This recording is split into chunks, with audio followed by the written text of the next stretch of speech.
Congratulations on being invited to tonight's leadership training. This is only for area managers and above, so I hope you feel special for being invited. And you are special.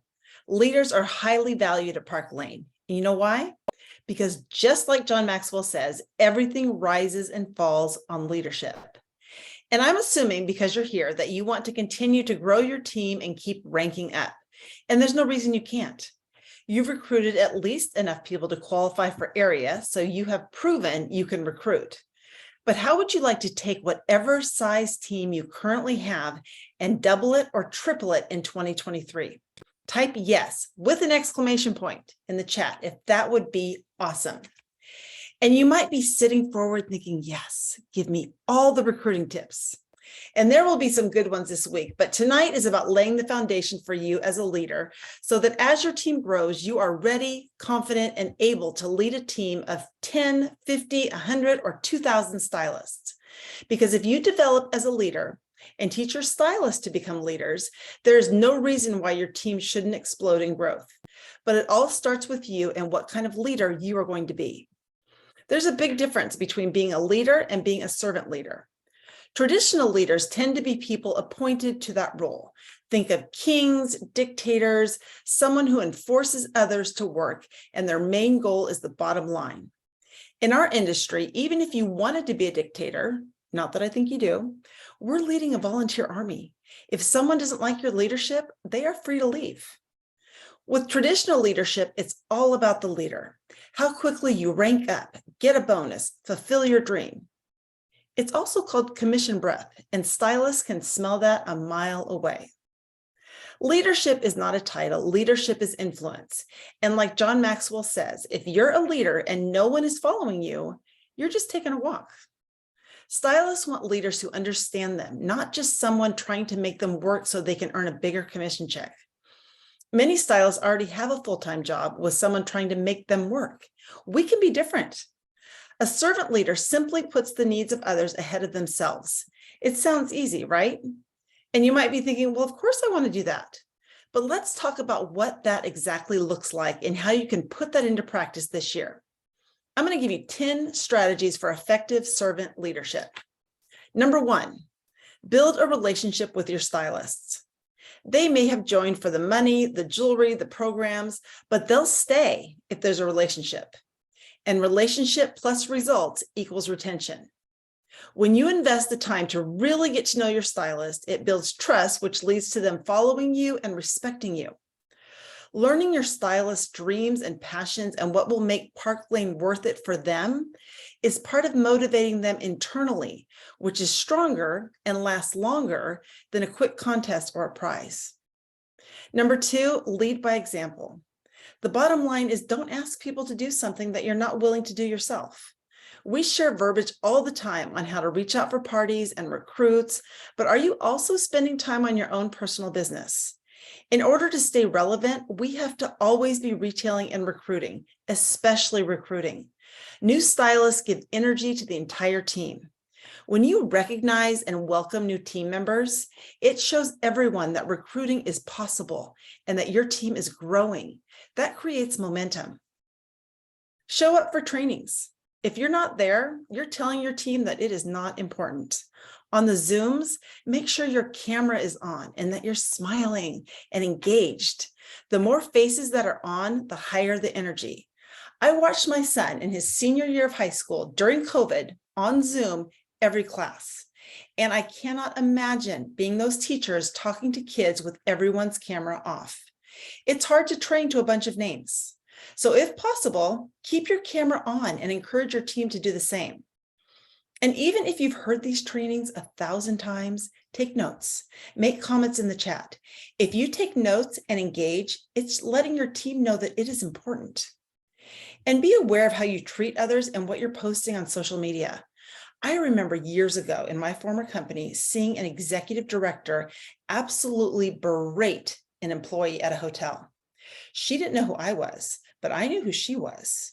And that has stuck with me for years. You are a leader in Park Lane and people are watching you. Number 3, do what you're going to say you're going to do when you say you're going to do it. And that's really just having integrity. Some examples are don't schedule a training and then cancel or not show up. Even if others don't show up and you have only one person there, it matters to that one person. I had a leader on my team before, and she always trained like there were 500 people in the room, even if there was just a handful. She was always dressed professionally. She was prepared. She was wearing lots of jewelry, and she made every person in that room feel important.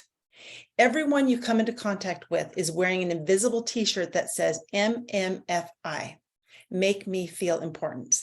We can do that. Number 4, communicate and set expectations. Don't pretend to know something you don't know. When I started in Park Lane 2 years ago, there was a lot I didn't know. God bless Jennifer Bond and her patience. And it seems like all I said those first few weeks was, I don't know, but I'll find out. I don't know, but I'll find out. Don't guess. Don't make stuff up. Just let them know that you'll find the answer and circle back. And then make sure you write that down on a piece of paper with who asked the question so you remember and you can circle back with them. Set expectations with your team on your availability. I know we have lots of helpers here in Park Lane, and sometimes you want your stylist's success almost more than they do. You're willing to answer their texts at any time of day or night. You bend over backwards to make your schedule accommodate theirs. You find the answer to every question they have rather than teaching them how to find the answers themselves. This can lead to not wanting to build a team because you're burned out. When you're working with a stylist, teach her, don't tell her. And what I mean by that is when someone asks you a question, first, don't feel like you have to answer it right away. Some people are conditioned to just ask before they even try to find the answer. But I've found many times that if I wait an hour or two, I often get a text that says, found it, and then I can just send a thumbs up. Or when you talk to her, show her where to find the answer. Don't just give her the answer, or you'll have to do that every time. For example, someone asks you if you have a graphic for the current promotion. You probably do. You could probably text it to her in about 2 seconds, but it would be better to take an extra minute or two and ask her, hey, have you looked in our Facebook albums? Chances are she hasn't, but now she will. And the next time she needs a graphic, odds are she'll check there first. That's empowering her. Invest the time in your stylist to follow the I do, we do, you do approach. So for example, we are starting warm-up calls with new stylists to teach them how to actually talk to people about our business. We spend a lot of time training on how to create the perfect post and what to say in a text, but we also need to be teaching our teams how to actually talk to people about our hostess plan and the business opportunity. So we are having new stylists find a friend in the first 48 hours that will let a division leader or higher have a conversation on the phone about Park Lane. The new stylist introduces me, and then I share about how our hostess benefits work or about the business opportunity. This is purely a training call. The new stylist is listening and taking notes. When she recruits someone, we'll do the same thing with her new recruit. And this time, hopefully, she'll do more of it, and I will be there to support and fill in the gaps. And then the third time, she will do it all. I will listen and give her feedback afterwards. I do, we do, you do. Yes, this takes more time, but this is also setting your team up for a much bigger growth. You are just one person. You want lots of leaders on your team, right? You can use the same approach to help her with bookings and other things. So for example, maybe the first time you give her the words to say. The second time, have her text you what she thinks she should say, and you make it breezy. The third time, I bet she's got it. Number 5, be a systems thinker. If systems are not your strength, find someone on your team that's good at them. As a leader, you want to know your strengths and find others on your team to work your weaknesses. Systems people love systems. Put a 1 in the chat if you love systems. I wake up every day thinking, how can I be more efficient and effective in my business? And systems and automation is the answer. What new systems implement to help you be more efficient and effective? Some of the ones our team is doing is using the Boards app. I'm sure many of you use this, but do you know that you can add your own boards to your team boards that either only you can see or you can share with whoever you like? I have a board called Jen's Planning, and that's where I create agendas for our team trainings. I brainstorm new ideas, and it's then easy to copy and paste that board to one I might share with leaders or with another team member. Create videos to answer questions that get asked a lot. I'm sure we all have a video on how to create an order, how to cart share, but adding ones like how to feel confident going live, how to layer in additional events like messenger parties, what to post in your VIP groups, how to have a sample sale, verbiage and one-liners to use at parties. All of those things are super helpful, and I recommend them to be less than 10 minutes. Then you can create a library, put it on a board, and it's easily accessible to everyone. We have an excellent onboarding system for new stylists to help them get off to a great start. I'm sure your team does too, but systems are only good if you use them. So make sure that you're plugging into what your team is offering. Number 6, become a compassionate collaborator. To be a strong servant leader, you'll need to consistently work with others and work to strengthen relationships. Last year, we invited division leaders to be part of our weekly leadership meetings, and we do leadership training in those meetings every week, not just talk about what we need to get done. The goal is everyone becomes a stronger leader. We work closely with new stylists, especially in the first 30 days, while also trying to not overwhelm them. I believe training a new stylist is a division leader or higher responsibility. So on our team, if you're an area or branch or fashion director that recruits someone, you know that a division leader or a VP is going to come alongside you and train your new stylist with you. I do, we do, you do. That helps give the area, branch, or fashion director more confidence to recruit because they know they do not have to train their new stylist by themselves. I tell new stylists that for the first 3 to 4 weeks, I am extremely available. We can do weekly check-in calls. I want you to send me screenshots of what people are saying so that I can help you respond. And basically, if you feel like you are bothering me, you are doing it right. I cannot wait to help you. But I also tell them that if they're not in communication with me, I can't help. And I let them know that they can set the pace, whether they want to walk, jog, run, or sprint in this business, and I will match their effort. What tends to happen is we get stylists that say they want to run, but really they're walkers, and that can be frustrating. So an example of matching their effort might be telling them, okay, if you want to make X amount of money next month, why don't you start by reaching out to 20 people this week with the goal of booking 2 parties and let me know how that goes. I'll give her verbiage and I'll tell her to send me screenshots of anyone she hears back from so I can help her with a reply. If she does it and calls me back, she might be a runner and I will be ready with the next steps for her. But if I check back with her and she says, oh, I just haven't had time to reach out yet, then I'm thinking she might be a walker, and that's okay. And I'll tell her, no problem. Let me know when you've reached out to the 20 and we'll talk about the next steps. She's got everything she needs to do it, and I'm happy to slow to a walk and wait for her. Number 7, communicate a vision. A clear purpose or mission provides directions. Without clear direction, your leadership doesn't matter. Do you know what your vision and dreams are for 2023? Have you created a vision board? Set goals, have someone holding you accountable? You have to start there. And then you have to make your dream happen because your job is to inspire others to make their dreams happen. But it starts with us. Dreams without the action to back it is just a wish. And a good leader is always looking ahead. Schedule your team's success. So for example, we have a mega Facebook show next Monday with all the new jewelry. We scheduled that and planned the details of that in December. We will do an amazing race challenge in February. We have weekend promotions scheduled through February for featured items, Sparkle Box promotions, messenger parties, social sales that we layer in with whatever Park Lane is offering. And we need to be always, always encouraging hosted parties. Number 8, being available. You do not have to work this business 24 hours a day, 7 days a week. It is recommended that you set boundaries so that you can also have time with your family and other activities.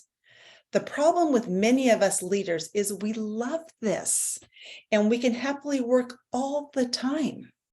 But you never want the reason you started this business to end up resenting your business. So decide with your family what your hours are and then communicate to your team your availability.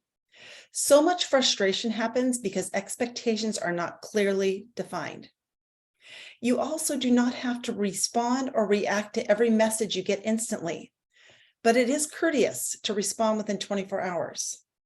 Remind your team that this is your job and they are not bothering you. If I had a nickel for every time someone said, "I'm so sorry, I know you're busy, I don't want to bother you," I would be very, very rich. I am constantly saying, "You are not bothering me. This is my full-time job. I am here to serve you." Number 9, take ownership. Create your own culture within your large team. You want your stylist to look to you as their leader, and then together you are all part of the larger team. Even if you have one person, you are a leader, and there are no small leaders. So take pride in what you have and start creating your team culture. This can include colors, a mission statement, a team name. Do your own Zooms once a month for connection and sharing ideas. If you're not sure what to talk about, ask your upline. I share ideas and I tell my area leaders that they don't even have to give me credit. I just want their teams looking to them as their leader. And also own that leadership is a responsibility. It is not your upline's job to train and support your stylist without you. It's their job to come alongside you, but if you don't want the responsibility of leading a team, don't recruit. And then finally, number 10, build a community. It's different to build a community virtually, but absolutely possible. Zooms, get your camera on. Faces build community. Do something fun, an icebreaker when you're starting. Play music. I always ask questions. My favorite is, what's the temperature right now at your house? Who's got the highest? Who's got the lowest? What was the first concert you went to? Where are you going on vacation this year? Something to get them talking. We always do after parties at the end of our monthly training with our smaller teams. It's a casual conversation and more people feel like they can speak up in a smaller group. We do a Zoom RRC lunch bunch every month for anyone who has achieved any level of RRC. 30 minutes, sharing ideas, some drawings, but it makes people feel like they're part of the inner circle. We did a Zoom promotion party last week for anyone who promoted in 2022. And our plan is to do those quarterly in 2023. All of these things build community, and it also recognizes what you want repeated. If you want more stylists on your team to achieve RRC and promote this year, make a big deal of it. And I'm sure that there are more strategies than the 10 I've mentioned, but I hope this gets you thinking. I think Zig Ziglar summed it up best. If you help people get what they want, they will help you get what you want. Who can you help reach their goals and dreams in 2023? Write their name down and then send a quick text tonight and say, "Hey, can we talk this week? I'd love to help you reach your dreams and goals in 2023. Loop in your upline if you need help with what to say. When we lead from the heart, there's a ripple effect. True influence occurs when people willingly serve because of the example set by others. How we choose to lead changes the world around us. So if we want a world where people love one another and are willing to sacrifice, we must create that world by leading the way. And we can do that right here in Park Lane. Thanks, everyone.